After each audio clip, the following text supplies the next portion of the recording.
pujian dan syukurku ku bawa padamu. Dengan rendah hati ku persembahkan.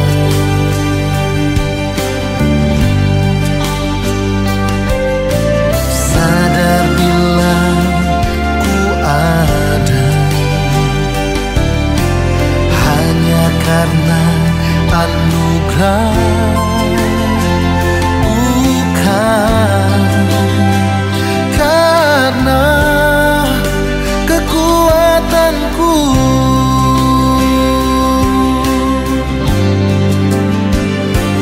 Ku tahu hidupku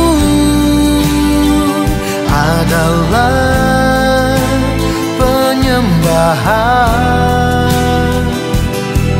Kau ciptakanku dalam kemuliaan-Mu. Oh, ku tahu hidupku berharga di mata-Mu. Segenap hidupku persembahkan.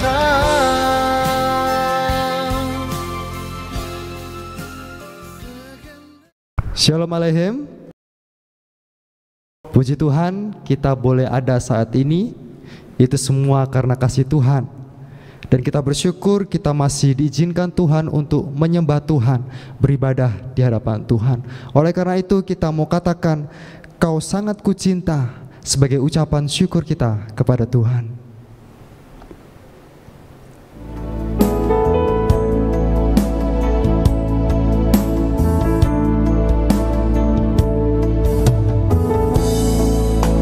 Bersyukur selalu bagi kasih-Mu di dalam hidupku.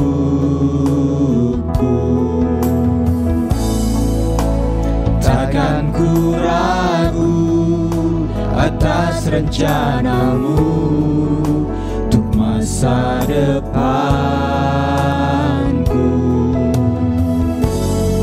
Sebagai Bapa yang baik, takkan pernah Kau melupakanku. Sebagai Bapa yang sangat baik, takkan pernah Kau meninggalkanku. Ku kan menari dan bersuka karena-Mu, oh Yesusku, dan ku kan minum air-Mu bagai rusa rindu selalu.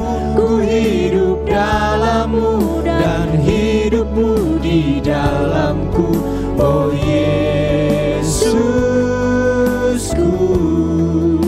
Kau sangat ku cinta. Mari kita sampaikan ucapan syukur kita di hadapan Tuhan. Kami bersyukur Tuhan untuk kebaikan-Mu yang tak pernah berhenti dalam hidup kami. Kau menolong kami, Kau menolong kami. Terima kasih semua. Bukan menari dan bersuka karena-Mu, oh Yesusku, dan ku kan minum air-Mu bagai rusa rindu selalu. Ku hidup dalam-Mu dan hidup-Mu di dalamku, oh Yesusku.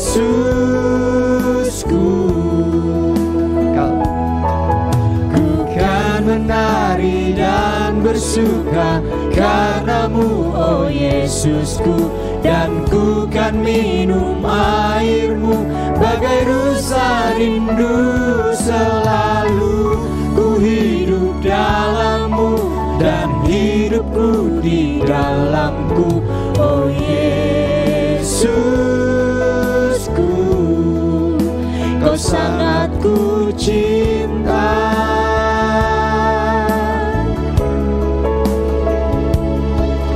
Oh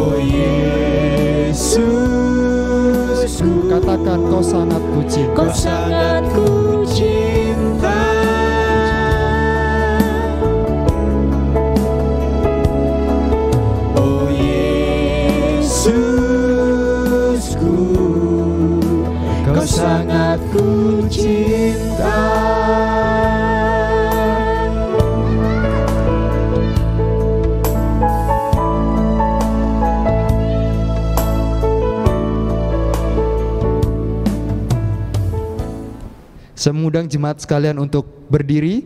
Mari kita mentahbiskan ibadah kita dengan pujian Maha Kasih yang Ilahi.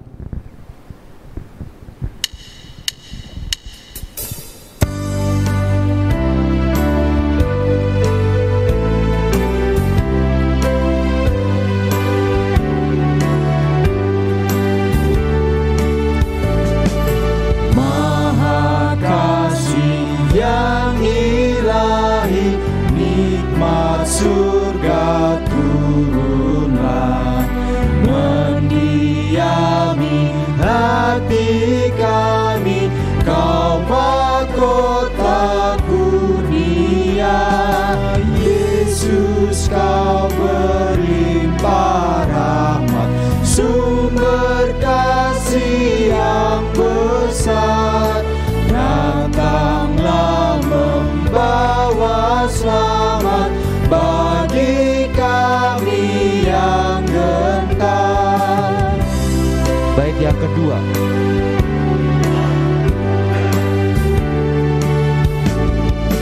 Ya, hembuskan roh kasih-Mu dalam hati yang resah. Beri sejahtera janji-Mu agar kami warisnya. Yesus Alfa dan Omega, nafsu dosa jauhkanlah. Diri kami beri merdeka dalam Dikau selamanya.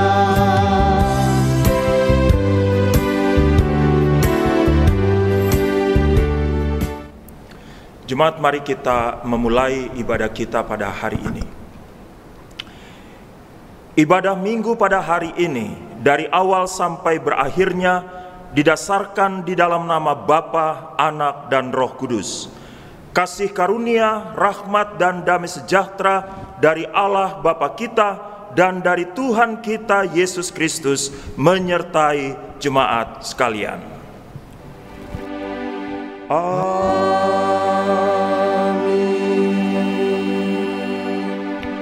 Jemaat sekalian, nas pembimbing saya bacakan dari surat 1 Tesalonika pasal 5 ayat 3, ayat 4 dan ayat 5. Firman Tuhan katakan demikian.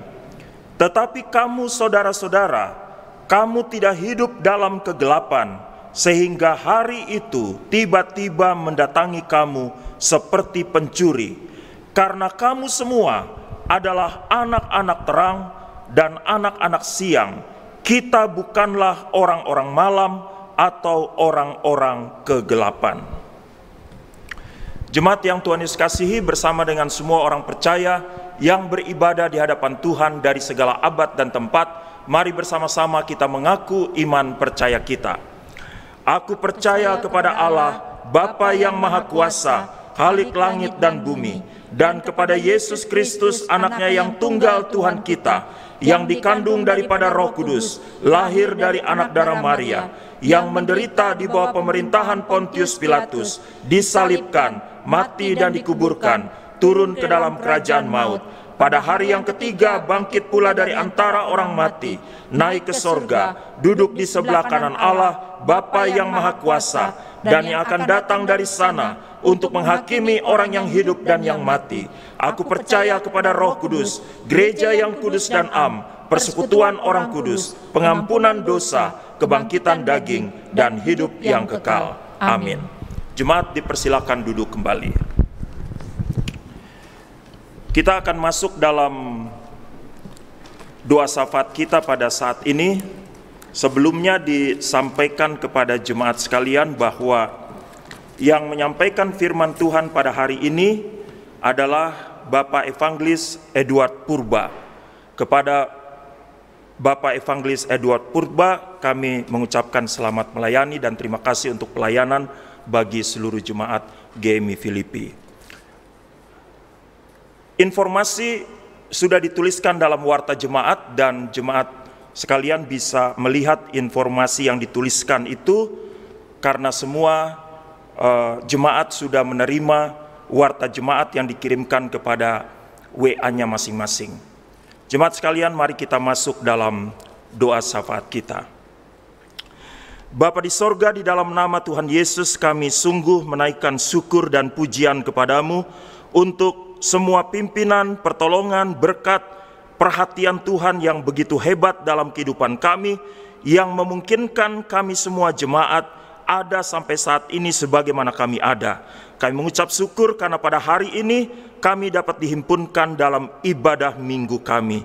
Tuhan, saat ini kami berdoa menyerahkan hamba-Mu, Bapak Evangelis Edward Purba MTH, yang akan menyampaikan kebenaran firman Tuhan. Kiranya Engkau sendiri yang menjamah, mengurapi, memberkati, sehingga apa yang disampaikan oleh hamba-Mu adalah kebenaran yang berasal daripadamu, yang sungguh akan memberkati sekalian jemaat. Kami berdoa menyerahkan hamba-Mu bersama dengan ibu dan anak-anak. Kiranya Tuhan terus memberkati dalam seluruh pelayanan yang Tuhan percayakan. Seperti selama ini Engkau menjadikan mereka berkat bagi banyak orang dan kemuliaan bagi nama Tuhan, maka pada waktu-waktu yang akan datang dalam seluruh pelayanan mereka pun, mereka akan semakin menjadi kemuliaan bagi Tuhan, di mana ada banyak orang yang diberkati oleh pelayanan hamba-Mu bersama dengan keluarga. Kami berdoa Tuhan Yesus pada saat ini menyerahkan jemaat yang dalam keadaan sakit, dalam pemulihan. Kami berdoa menyerahkan Pak Riki Simangunsong, Pak Onsten Simangunsong, Pak Lutfi Aliambar, Pak Sakio Sutapea, Ibu MS Yahaan, Ibu Sri Pramardati, Ibu Els Pramartadi, Ibu Surtaria Hutapea. Kiranya Tuhan saja yang selalu menjamah anak-anak-Mu ini, memberikan penghiburan dan kekuatan di tengah-tengah kondisi fisiknya yang sekarang ini. Kalau Engkau mau memulihkan mereka, maka tidak ada sesuatu pun yang mustahil bagi anak-anak-Mu ini. Kami berdoa menyerahkan Ibu Metas Tumorang yang dalam keadaan mengandung. Kiranya Tuhan memberkati hamba-Mu, memberikan kesehatan, kekuatan. Demikian juga bayi dalam kandungan. Kiranya Tuhan menjamah sehat sampai masa dilahirkan. Kami berdoa saat ini juga Bapa menyerahkan rapat pleno GMI Filipi yang akan diadakan pada tanggal 20 sampai 22 November yang akan datang.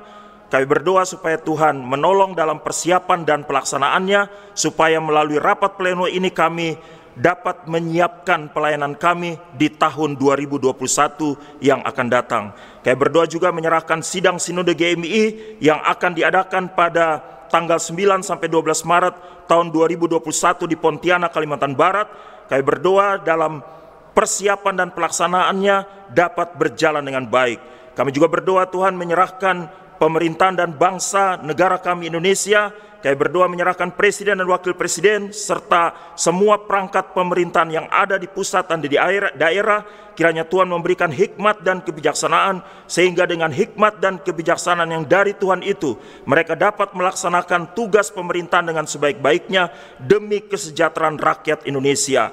Dalam situasi ekonomi yang terjadi sekarang ini, Tuhan tolong supaya kami bangsa Indonesia dapat keluar dari kondisi ekonomi seperti yang terjadi sekarang ini. Demikian juga untuk wabah virus corona yang masih merebak.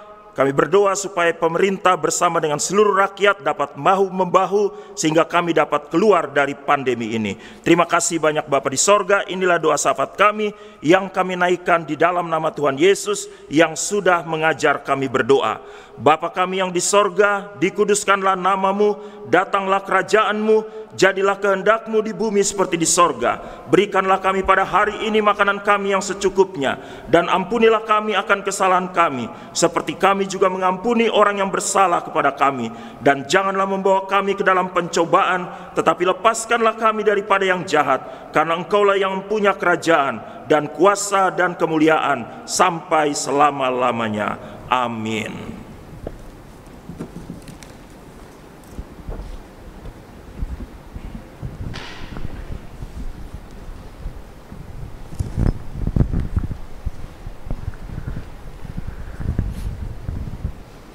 Tiba saatnya kita akan bermazmur bagi Tuhan.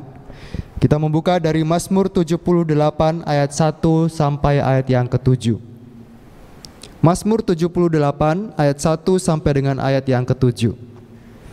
Jika jemaat sudah menemukannya, saya mengundang untuk bangkit berdiri.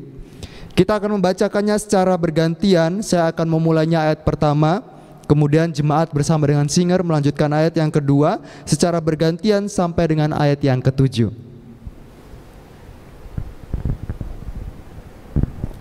Pelajaran dari sejarah. Nyanyian pengajaran Asaf.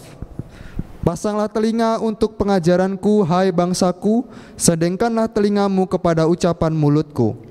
Aku mau membuka mulut mengatakan Amsal. Aku mau mengucapkan teka-teki dari zaman purbakala. Yang telah kami dengar dan kami ketahui, dan yang diceritakan kepada kami oleh nenek moyang kami. Kami tidak hendak sembunyikan kepada anak-anak mereka, tetapi kami akan ceritakan kepada angkatan yang kemudian puji-pujian kepada Tuhan dan kekuatannya, dan perbuatan-perbuatan ajaib yang telah dilakukannya. Telah ditetapkannya peringatan di Yakub, dan hukum Taurat diberinya di Israel. Nenek moyang kita diperintahkannya untuk memperkenalkannya kepada anak-anak mereka, supaya dikenal oleh angkatan yang kemudian, supaya anak-anak yang akan lahir kelak bangun dan menceritakannya kepada anak-anak mereka, supaya mereka menaruh kepercayaan kepada Allah dan tidak melupakan perbuatan-perbuatan Allah, tetapi memegang perintah-perintahnya. Amin. Untuk mazmur Tuhan, marilah kita menjadi orang percaya yang selalu mengingat pertolongan Tuhan di dalam kehidupan kita. Oleh karena itu kita akan bersama-sama, kita mau menyatakan kepada Tuhan, terima sukacita surga.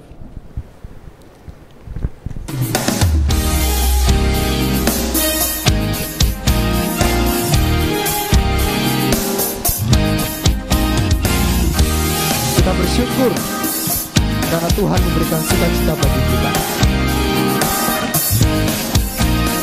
Terima sukacita surga, itulah kekuatan bagi jiwa. Ku dapat rasakan kasih-Nya di tengah badai yang bergelora. Terima sukacita surga, itulah kekuatan bagi jiwa. Ku dapat saksikan kuasa-Nya, taklukkan badai yang bergelora. Haleluya, Kau ada dalam hatiku, takkan patah semangatku, takkan hilang kekuatanku. Haleluya, ku mau bersorak bagimu, sukacita surga nyata penuhiku. Tidak ada alasan bagi kita semua untuk tidak bersukacita, karena Kristus memberikan sukacita itu bagi sekalian kita jemaat Tuhan yang dikasihi. Terima sukacita surga, itulah kekuatan bagi jiwa. Ku dapat rasakan kasih-Nya di tengah badai yang bergelora. Terima sukacita surga, itulah kekuatan bagi jiwa. Ku dapat saksikan kuasa-Nya, taklukkan badai yang bergelora. Haleluya, Kau ada dalam hatiku, takkan patah semangatku, takkan hilang kekuatanku. Katakan haleluya. Haleluya, ku mau bersorak bagimu, sukacita surga nyata penuhiku.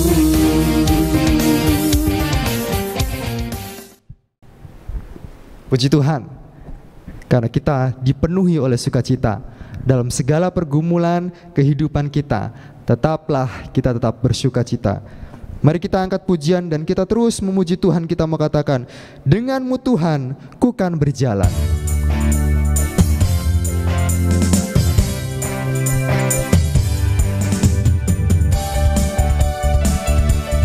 Tuhan selalu bersama dengan kita, menopang kita, menolong kita, bahkan menuntun kita terus berada dalam jalannya. Tak pernah ku ragu akan kesetiaanmu, kau pegang hidupku.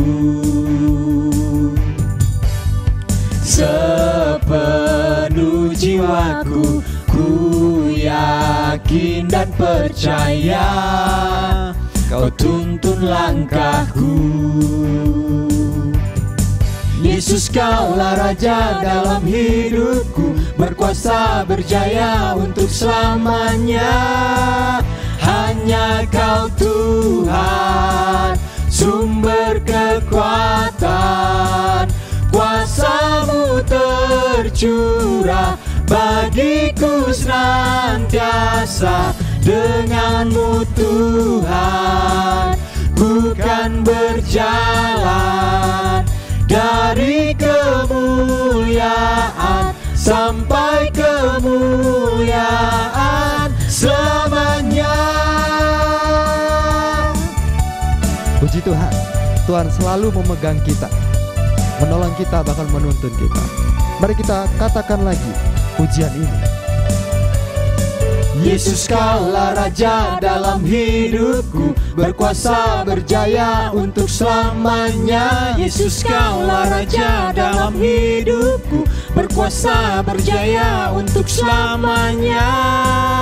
Hanya Kau Tuhan, sumber kekuatan, kuasa-Mu tercurah bagiku senantiasa. Dengan-Mu Tuhan, ku kan berjalan dari kemuliaan sampai kemuliaan. Hanya Kau Tuhan, sumber kekuatan, kuasa-Mu tercurah bagiku senantiasa. Dengan-Mu Tuhan, ku kan berjalan dari kemuliaan sampai kemuliaan selamanya. Puji Tuhan.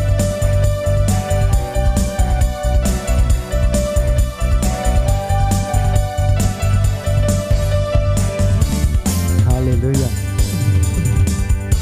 Tiba saatnya kita akan menyembah Tuhan, kita memuliakan, kita tinggikan nama Tuhan. Kita mau katakan, Allah Roh Kudus penuhi kami.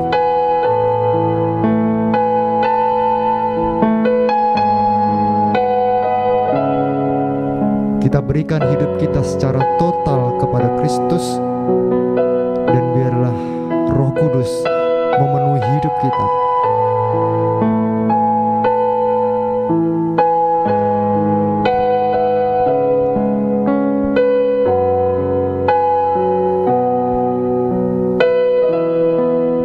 Kita katakan, Allah Roh Kudus.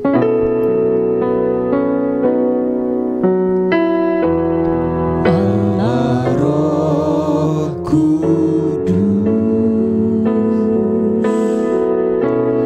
penuhi kami. Ku rindu Kau selalu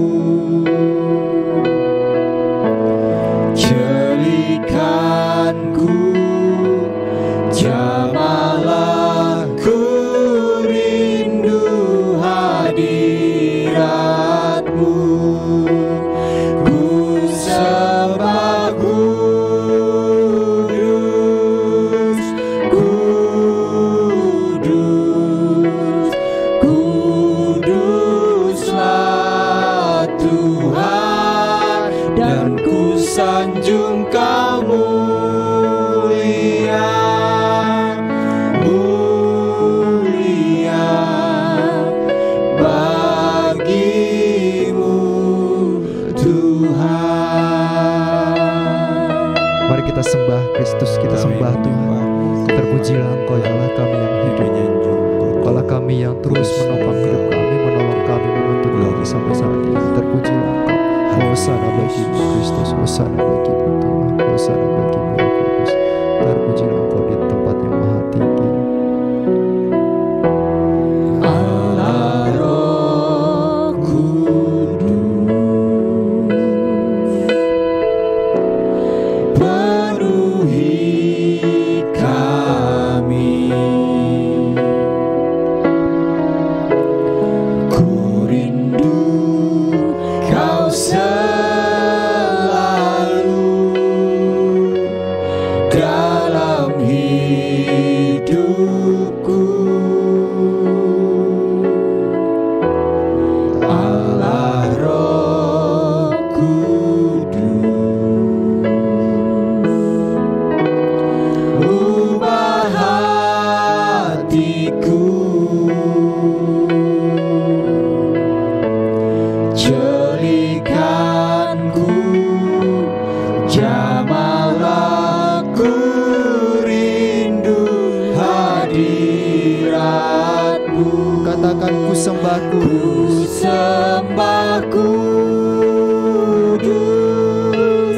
Kudus, Kuduslah Tuhan, dan ku sanjung Kau mulia, mulia bagimu Tuhan. Ku sembah Kudus, Kudus,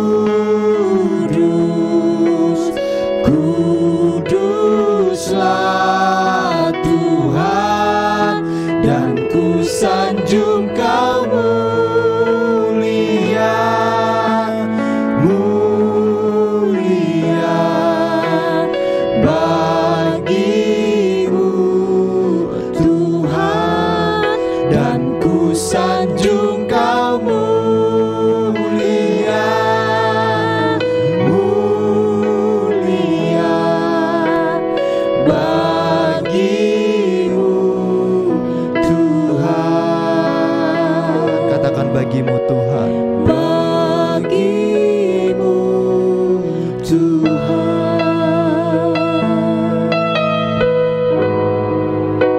Baik Bapak Ibu, Saudara-saudara jemaat Tuhan, mari kita berdoa sebelum kita mendengarkan firman Tuhan. Kami mengucap syukur Tuhan, hari ini Tuhan memberikan kesempatan bagi kami untuk kami bisa menikmati firman Tuhan, untuk kami bisa mempelajari firman Tuhan, dan kami bisa mengetahui apa yang Tuhan mau dari setiap tulisan kudus yang Tuhan sudah izinkan tertulis dalam kitab suci-Mu. Berkati hamba Tuhan yang akan menguraikan firman Tuhan, berkati setiap jemaat yang mendengar, memperhatikan dan mengikuti firman Tuhan ini juga. Bapa dalam surga, inilah pemberitaan firman-Mu, dalam nama Tuhan Yesus Kristus kami berdoa. Amin. Ya jemaat Tuhan, saya persilahkan duduk kembali. Shalom.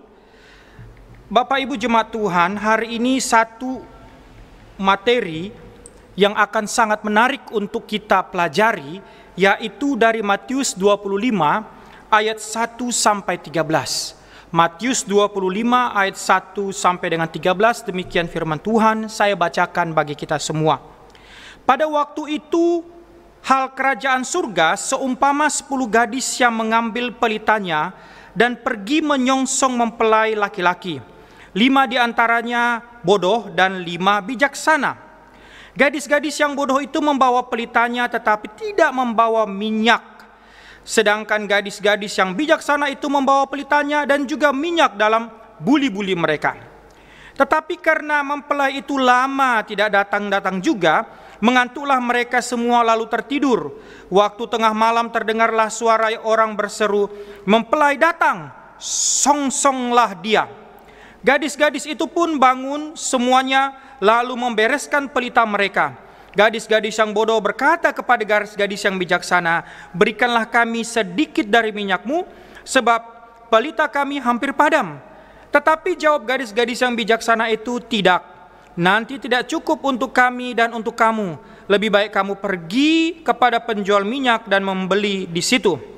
Akan tetapi waktu mereka sedang pergi untuk membelinya, datanglah mempelai itu dan mereka yang telah siap sedia masuk bersama-sama dengan dia ke ruang perjamuan kawin, lalu pintu ditutup. Kemudian datang juga gadis-gadis yang lain itu dan berkata, Tuan, Tuan, bukakanlah kami pintu. Tetapi ia menjawab, aku berkata kepadamu, sesungguhnya aku tidak mengenal kamu.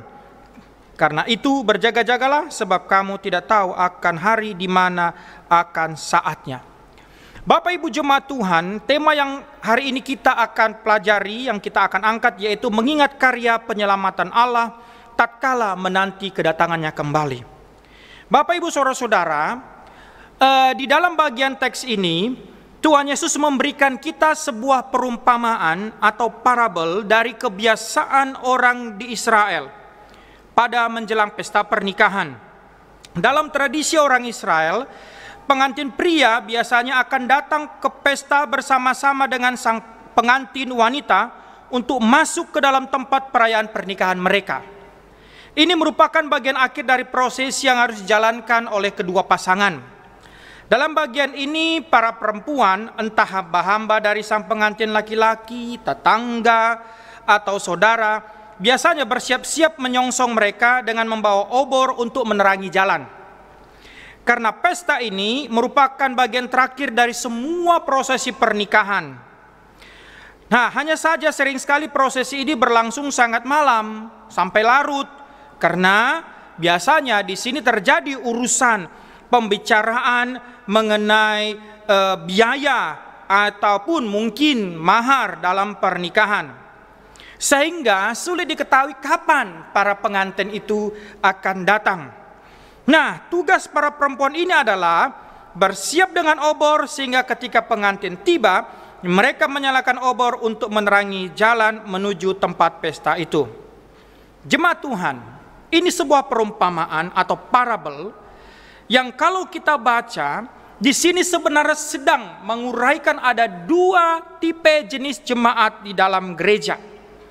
Ya, tipe jemaat dalam gereja. Kenapa saya katakan ini dalam gereja? Karena pada bagian ini sudah dituliskan sebuah frase mengenai gereja, yaitu kata kerajaan Allah dalam ayat yang pertama. Di situ pada waktu itu, hal kerajaan surga seumpama 10 gadis dan seterusnya. Pada waktu itu, hal kerajaan surga. Berarti ini sedang membicarakan jemaat. Berarti ini sedang membicarakan kondisi baik pada konteks waktu itu dan sekarang ada dua tipe jemaat.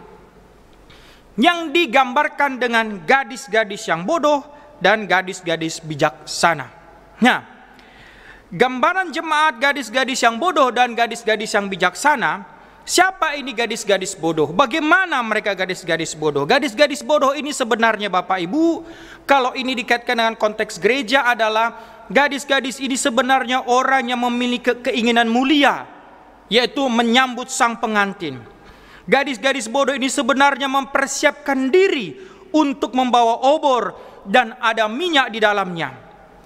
Tetapi kesiapan mereka hanya menunjukkan penampilan mereka. Sekali lagi, hanya menunjukkan penampilan mereka dan keinginan mereka hanya sebuah tindakan yang terkesan ikut-ikutan, walaupun ada keinginan mulia untuk menyambut sang pengantin itu. Dan saya katakan kenapa ini hanya ikut-ikutan, mereka hanya untuk meramaikan, karena satu hal yang mereka tidak lakukan, yaitu tidak membawa perbekalan minyak sebagaimana yang dilakukan oleh gadis-gadis bijaksana. Apakah sulit sebenarnya membawa obor yang sudah ada dicelupkan minyak di dalamnya? Tidak. Apakah perbekalan minyak itu akan memberatkan sehingga obor itu sulit? Tidak. Ternyata gadis-gadis bijaksana mempersiapkan cadangan minyak mereka dalam buli-buli. Mereka kenapa tidak membawa minyak mereka? Gadis-gadis bodoh ini kenapa tidak membawa minyak mereka? Karena mereka bodoh, cuek, dan dapat saja berpikir, ini dalam saya pikirkan, nanti saja, ada kok nanti yang bawa perbekalan, nanti kita minta saja di sana. Minta saja nanti di sana. Dan ini terbukti pada ayat 8, gadis-gadis yang bodoh berkata kepada gadis-gadis yang bijaksana, berikanlah kami dari minyakmu, sebab pelita kami hampir habis. Ini masa bodoh. Nanti di sana ada kok yang menyediakan. Sering kita begitu. Tidak mau mempersiapkan diri. Nanti dalam sebuah momen, nggak usah dibawa. Nanti di sana pasti ada. Di sana aja kita minta.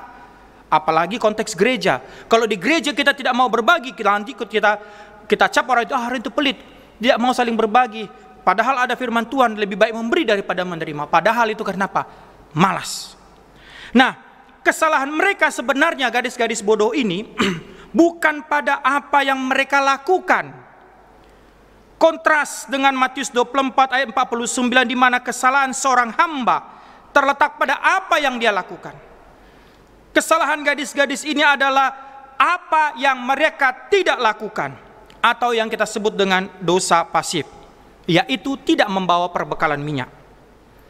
Sama hal ini bodohnya dengan orang-orang Yahudi yang hanya mementingkan harapan mulia kedatangan Mesias. Tetapi Mesias mereka maknai secara politik bahwa Mesias datang itu untuk membebaskan mereka dari penjajahan, bukan membebaskan dari dosa. Ingat, di dalam konteks orang Yahudi pada abad-abad pertama, konsep Mesias itu sangat banyak. Orang-orang Yahudi berpenampilan keagamannya luar biasa, mungkin berjanggut, mungkin memakai jubah dan sebagainya. Sampai mereka memelihara hal-hal yang lahiriah. Dia hanya terbakar sebentar, tetapi kemudian habis. Nah, bisa kita lihat di dalam orang-orang sejarah orang Farisi di Alkitab. Mereka menghafal seluruh Taurat, mereka menjalankan dengan seketat mungkin tradisi Yahudi mereka, menolak menjadi sama dengan kondisi dunia. Mereka dengan keras dan ketat menjalankan semua upacara-upacara atau ritual atau ibadat-ibadat di dalam rumah ibadah. Tetapi mereka tidak mengakui Mesias. Percuma. Sampai bagian ini bisa kita memahami jemaat Tuhan. Ujilah diri kita. Ujilah dirimu. Apakah penampilan kita hanya penampilan Kristen, tetapi kualitas kita sebenarnya bukan orang sungguh-sungguh percaya kepada Mesias. Jadi jangan sekali-sekali merasa, aku udah cukup, aku rajin ke gereja, aku rajin beri persembahan, apalagi sekarang ibadah online, setiap kali diposting aku selalu ada di depan. Bukan hanya itu. Jangan menganggap itu sudah cukup, tidak. Kita harus melakukan yang terbaik. Kegiatan hari-hari kita lakukan untuk Tuhan. Mencari nafkah, menjaga anak, mendidik anak, semuanya untuk Tuhan. Itulah yang penting. Sehingga bisa dikatakan kita menjadi surat yang terbuka. Nah, bagaimana dengan gadis-gadis yang bijaksana? Gadis-gadis bijaksana ini sama sebenarnya dengan gadis-gadis yang bodoh. Mereka juga mempunyai harapan yang mulia. Mereka juga menunjukkan kesiapan mereka. Hanya saja dalam kesiapan itu, kematangan itu berbeda, bahwa gadis-gadis yang bijaksana membawa perbekalan minyak mereka. Lalu menjadi pertanyaan bagi kita, siapa yang ditunggu para pengantin ini? Di dalam teks ini yang ditunggu adalah kedatangan Tuhan Yesus Kristus yang kedua kali. Nah, Bapak Ibu jemaat Tuhan, ada satu bagian dari ayat ini, ayat kelima dikatakan, tetapi karena mempelai itu lama tidak datang-datang juga. Nah, Bapak Ibu sekalian, berbicara lama tidak datang-datang juga, sebenarnya dalam konteks Matius itu sedang menunjukkan kesabaran kita menunggu Tuhan Yesus, juga menunjukkan kesiapan kita untuk menanti kedatangan Tuhan Yesus yang kedua kali. Kalau kita membaca Matius yang ke-24 ayat 42, karena itu berjaga-jagalah sebab kamu tidak tahu pada hari mana Tuhanmu datang. Itu juga menunjukkan kepada kita bahwa sang pengantin atau Tuhan itu kita tidak tahu. Ini hanya sebuah lukisan, karena ini adalah sebuah parable, sebuah perumpamaan yang menegaskan kita tidak tahu kapan kedatangan kedua kali Mesias itu. Itu dulu penekanannya. Dalam penantian itu gadis-gadis itu tertidur. Nah, Bapak Ibu, ada memang beberapa penafsiran mengatakan tertidur itu sebuah tindakan jelek karena menunjukkan tidur itu kurang berjaga-jaga. Nah, bisa kita lihat dalam beberapa teks seperti Matius 1 Tesalonika 5 ayat 6 sampai 7 berbicara mengenai kurangnya berjaga-jaga atau tertidur. Nah, sebenarnya kalau dikatakan mereka tertidur, baik gadis yang bijaksana dan gadis yang bodoh tertidur, itu dianggap sebagai sesuatu yang jelek. Itu sebenarnya bukanlah hal yang jelek sebenarnya, tidak bisa. Kenapa saya katakan bukan hal jelek? Karena di dalam teks ini pengantin tidak mengkritik tindakan para gadis-gadis ini. Ketiduran mereka tidak dikritik. Yang kedua, penulis Injil Matius sendiri juga tidak mengkritik bahwa tindakan tidur itu merupakan sebuah tindakan jelek.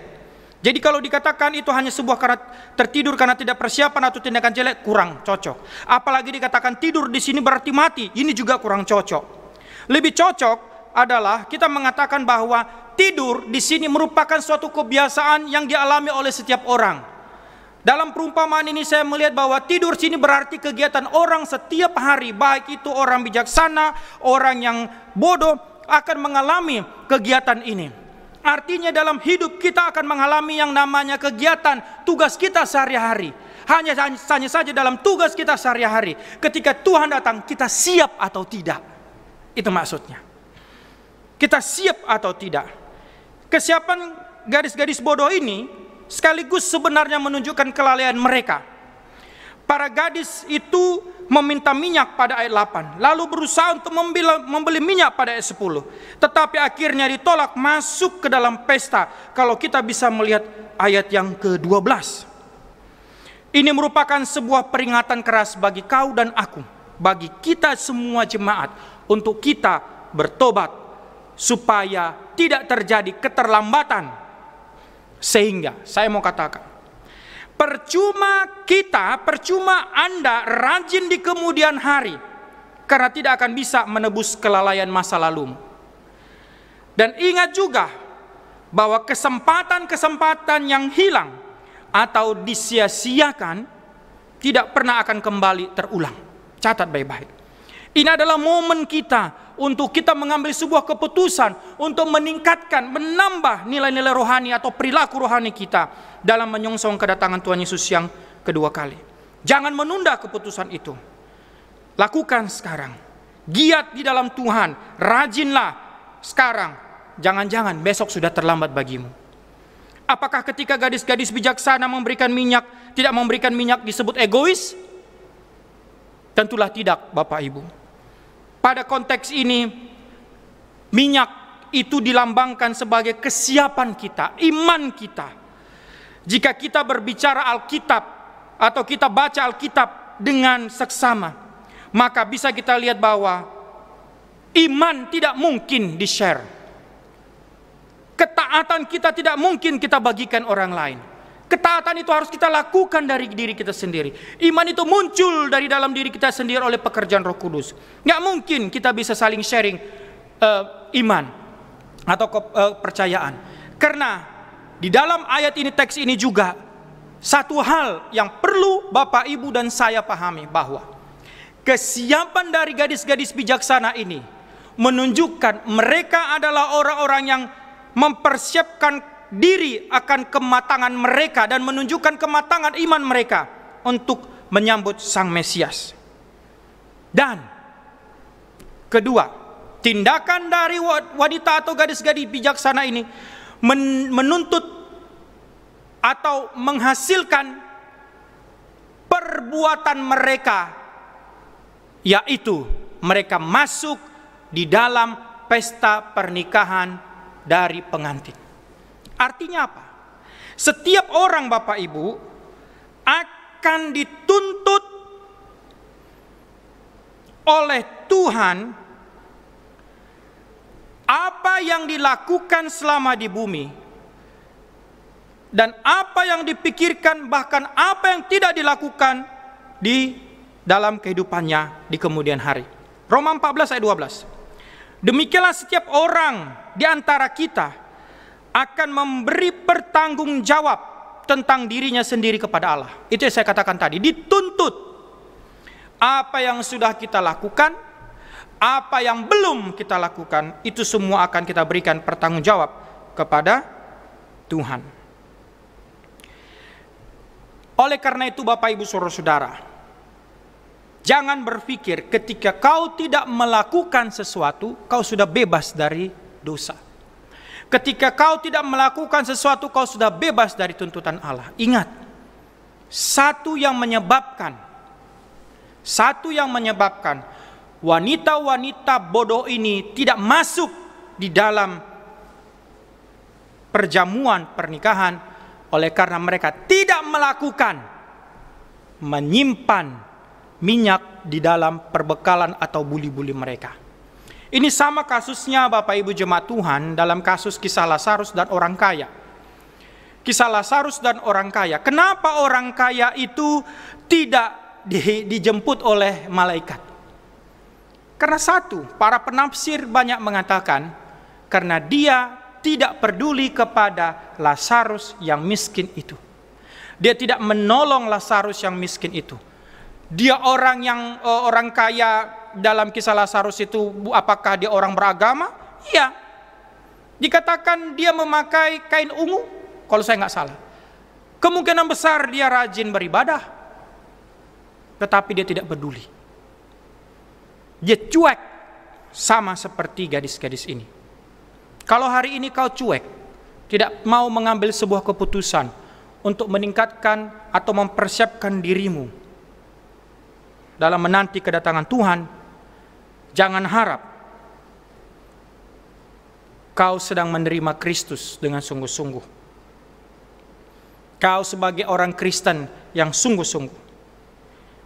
Karena Bapak Ibu, semua orang yang dalam selama hidupnya mengabaikan ketokan Tuhan Yesus, mengabaikan panggilan ketukan Tuhan Yesus, mengabaikan Yesus di dalam hati mereka, pada akhir zaman akan mengalami penolakan pada saat mereka mengetuk kerajaan surga.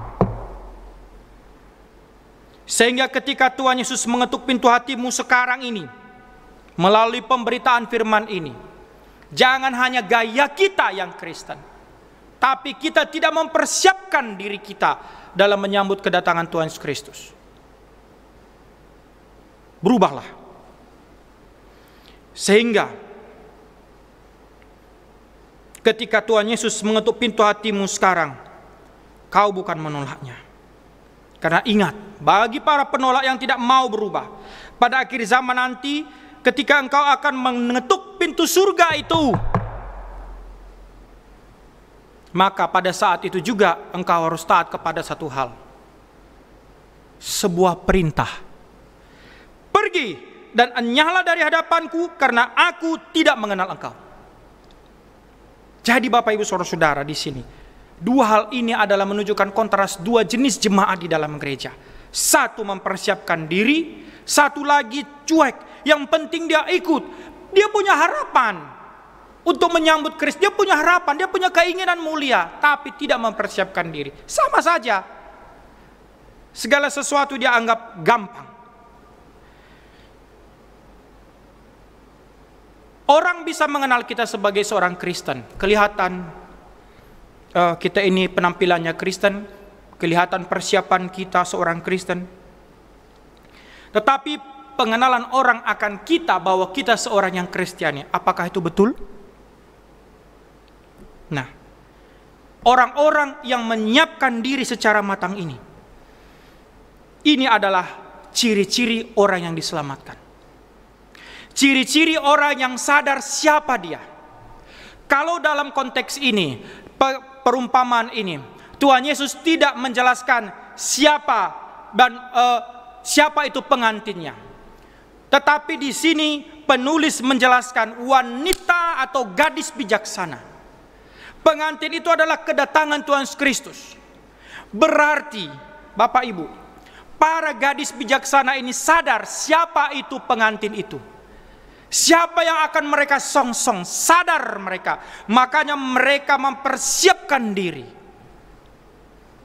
Kita adalah orang yang percaya, sudah tahu siapa itu Kristus. Jangan-jangan hanya cuman tahu, tapi tidak mau taat. Ciri-ciri orang yang bijaksana dalam konteks ini sadar siapa dia. Dia adalah orang berdosa yang diselamatkan. Dia adalah orang yang harusnya masuk ke dalam api neraka, tapi dipindahkan ke dalam terang Tuhan, dari kegelapan ke dalam terang Tuhan. Kesadaran akan keselamatan yang dianugerahkan ini, dia sadari karena dari awal pun Tuhan sudah merencanakan keselamatan itu dengan matang. Tuhan dari awal sudah mempersiapkan keselamatan itu dengan matang. Mempunyai kesiapan, mempunyai perencanaan, dan itu dianugerahkan kepadamu. Kenapa kita tidak melakukan tindakan yang sama? Kita mengambil sebuah tindakan atau perencanaan yang matang juga untuk menyongsong Dia yang sudah menyelamatkanmu. Pikirkan, Pak, bagaimana saya mempersiapkan diri, merencanakan dengan matang untuk menyongsong Tuhan yang kedua kali nanti dia ketika dia datang. Pertama, buktikan dengan ketaatanmu. Dibuktikan. Jangan hanya cuman kita ngomong tapi kita tidak taat pada firman Tuhan. Kedua, engkau membuktikan dari apa yang sudah Tuhan berikan kepadamu dan kau sharekan kepada orang lain melalui perilakumu kepada orang. Kalau Tuhan itu sudah memberikan kepadamu berkat, kenapa kau tidak berikan, buktikan bahwa kau sudah diberkati? Contoh. Ketiga, kesadaran keselamatan itu kita tidak memberikan banyak alasan. Ah Tuhan nanti saja, ah Tuhan begini. Jangan banyak alasan. Anak saya kalau menyuruh saya, dia selalu menggunakan kata minta tolong. Kalau di rumah saya dipanggil ayah, ayah minta tolong dong ambilin ini. Terus saya katakan, aduh sebentar ya, ayah sedang ngerjakan ini. Anak saya bilang, jangan banyak alasan.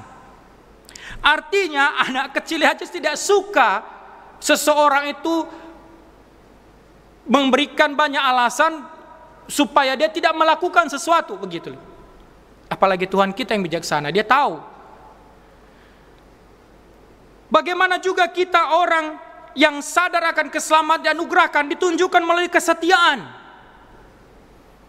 Kita setia kepada Kristus, bukan setia kepada hal yang bersifat duniawi.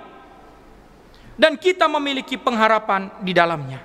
Jadi Bapak Ibu Saudara-saudara, tipikal inilah yang harus ada pada dirimu dan diriku di dalam gereja. Jangan tipikal dari wanita-wanita bodoh itu, yang sudah tidak mempunyai persiapan matang, yang sudah tidak mempunyai visi ke depan. Akhirnya apa yang terjadi? Lalu kalau kita sudah diselamatkan, apa yang harus kita hasilkan dari teologi keselamatan atau doktrin keselamatan yang sudah kita terima itu? Banyak sekali orang berpikir begini, yakin selamat, amin, haleluya. Keluar dari gereja berantem, keluar dari gereja melakukan hal-hal yang tidak baik. Padahal keselamatan itu juga menuntut bukti bahwa kau sudah diselamatkan. Gereja selalu mengajarkan kepada kita, keselamatan bukan karena perbuatan baik, tetapi oleh karena anugerah Tuhan, betul kan? Dan keselamatan harusnya berbuahkan perbuatan baik. Sekali lagi, perbuatan baik bukan untuk membuahkan keselamatan, tetapi keselamatan yang Tuhan beri harusnya dan memang harus berbuahkan perbuatan baik. Kalau kita lihat contoh nih, Roma 13 ayat 12. Hari sudah jauh malam, telah hampir siang. Sebab itu marilah kita menanggalkan perbuatan-perbuatan kegelapan dan mengenakan perlengkapan senjata terang. Artinya apa? Kalau kita sudah bertobat, berarti perbuatan dosa kita tinggalkan dan kita menghasilkan perbuatan baik. Kalau kita sudah diselamatkan, bertobat, maka perbuatan-perbuatan kegelapan kita tinggalkan, maka kita menghasilkan perbuatan yang terang. Itu dia. Jadi, dalam menantikan kedatangan Tuhan Yesus Kristus yang kedua kali, mari kita ingat kesempatan yang Tuhan berikan ini, yaitu menghasilkan perbuatan terang, menghasilkan atau menunjukkan kesiapan yang matang dengan menjadi tulisan terang yang bisa dibaca oleh setiap orang, atau dalam istilah yang dikatakan surat yang terbuka.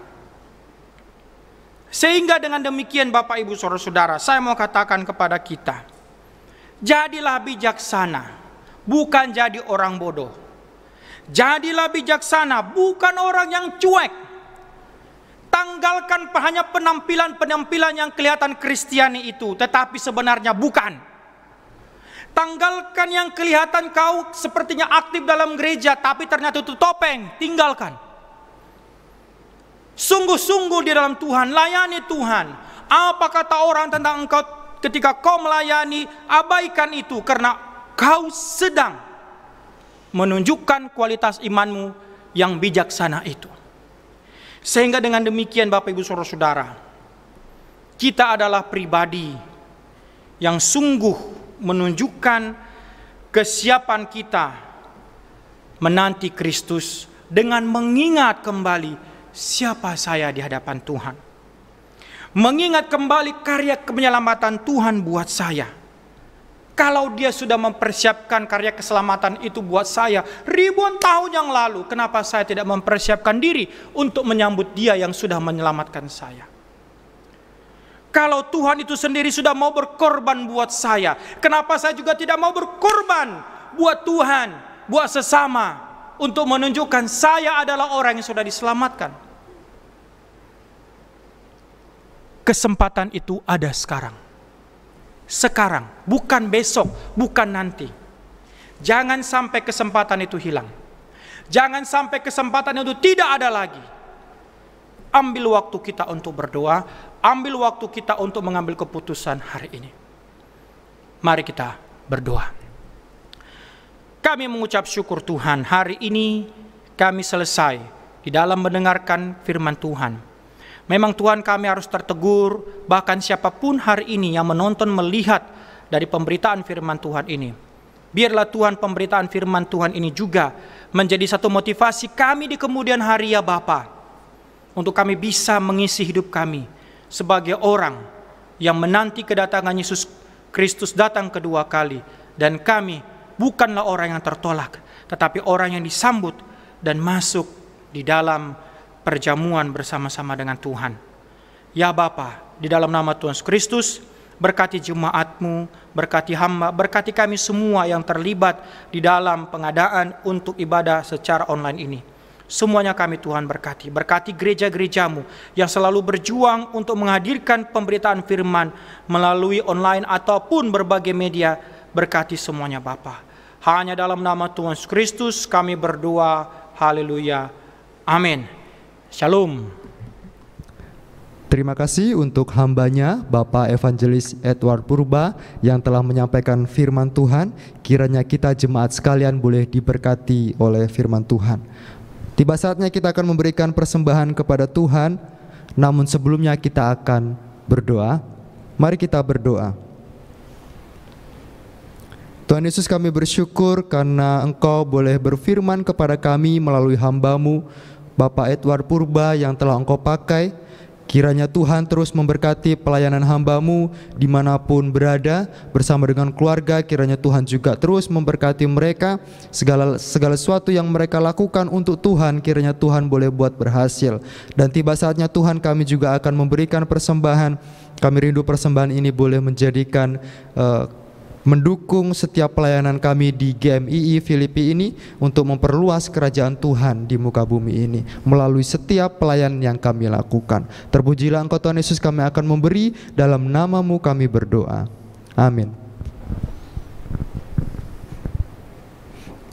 Mari kita angkat pujian kasih-Nya seperti sungai untuk mengiringi persembahan kita.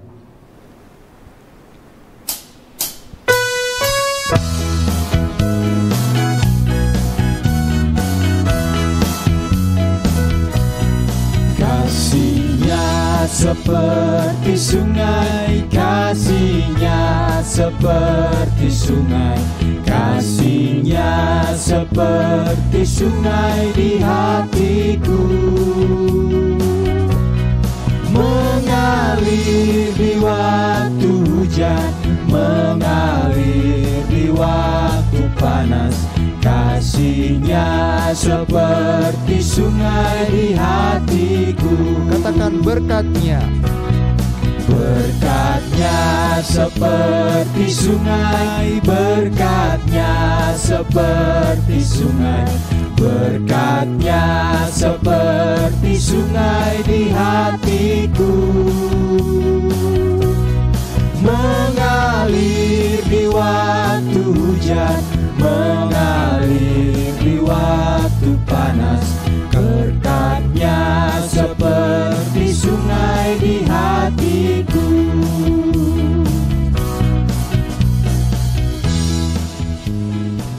Tiba saatnya kita akan mengakhiri setiap rangkaian ibadah kita. Saya mengundang jemaat sekalian untuk bangkit berdiri. Mari kita katakan pujian Kudaki Jalan Mulia.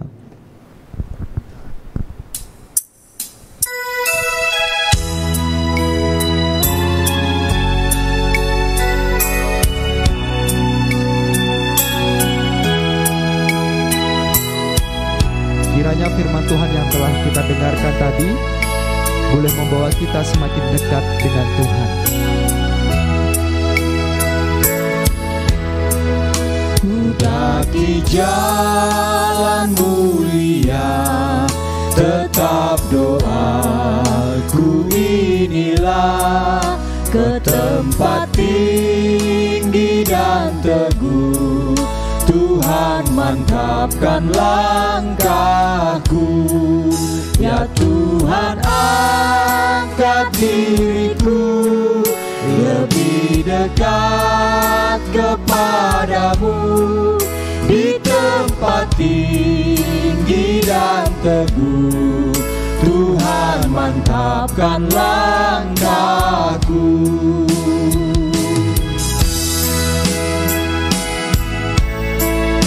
Kita angkat pujian untuk bait yang kedua.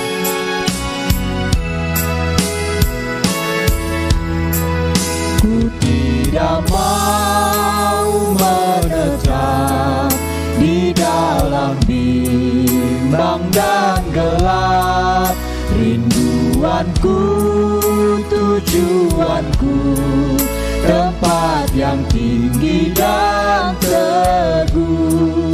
Ya Tuhan angkat diriku lebih dekat kepadamu, di tempat tinggi dan teguh. Tuhan mantapkan langkahku.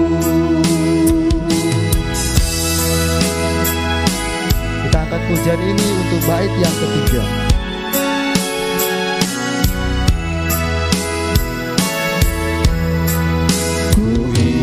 Hidup yang benar, jauh dari tindak yang cemar. Umat kudus memanggilku ke tempat tinggi dan teguh. Ya Tuhan angkat diriku lebih dekat kepadamu, di tempat tinggi dan teguh. Tuhan mantapkan langkahku.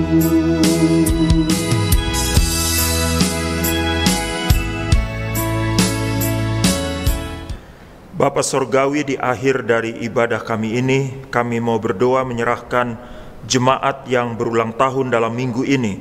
Kami berdoa menyerahkan Pak Bonar Sembiring tanggal 2 November, Ibu Roslina Simanjuntak Boris Regar tanggal 3 November, Bapak Pauli Mahelu tanggal 6 November, anak Abigail Mokalu tanggal 6 November, dan Ibu Sri Mulyanin Dolu Boru Ginting tanggal 8 November.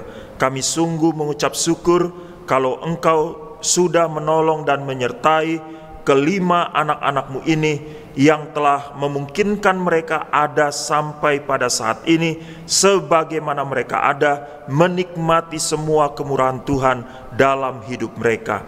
Kami menyerahkan langkah hidup mereka ke depan ke dalam tangan-Mu.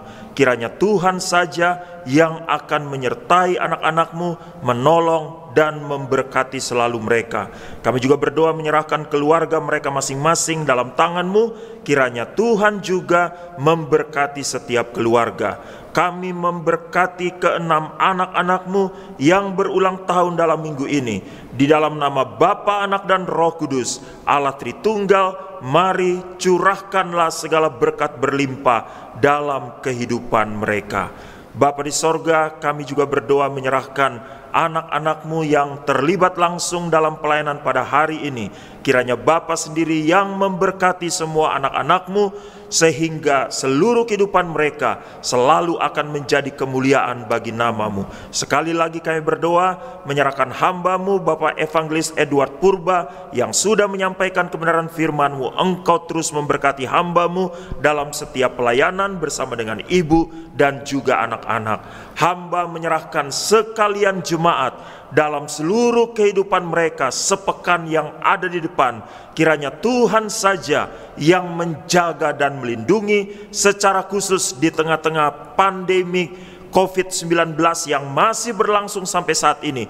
Kiranya Tuhan saja yang menjagai masing-masing jemaat, baik pribadi maupun keluarga. Kami bawa segala hormat, pujian, syukur, dan kemuliaan hanya bagi-Mu saja Bapa, yang layak dan patut menerima semuanya itu.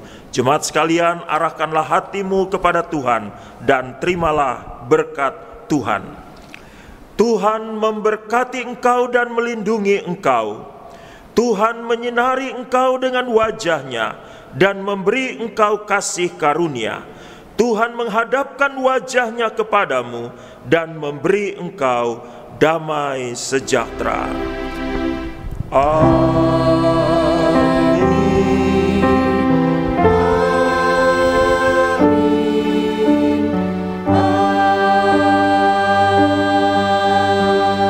Amin. Saat teduh.